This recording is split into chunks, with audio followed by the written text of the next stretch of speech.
జార్ఖండ్ లో ఉత్కంఠకు తెరపడింది. ముఖ్యమంత్రి హేమంత్ సోరెన్ రాజీనామా చేసి 24 గంటలు గడిచిపోయిన తర్వాత కొత్త ప్రభుత్వ ఏర్పాటుకు అడుగులు పడ్డాయి.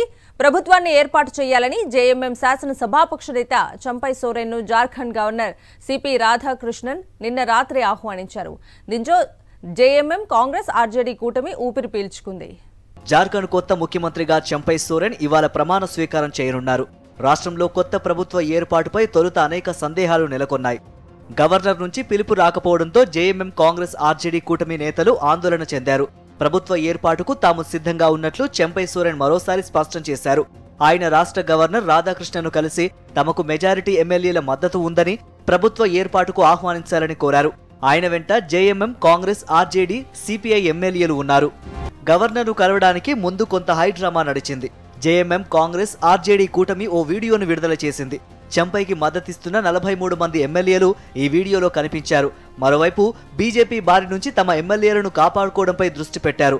43 మంది ఎమ్మెల్యేలను కాంగ్రెస్ పాలిత తెలంగాణ రాజధాని హైదరాబాద్కు 2 ప్రత్యేక విమానాల్లో తరలించేందుకు ఏర్పాట్లు చేశారు.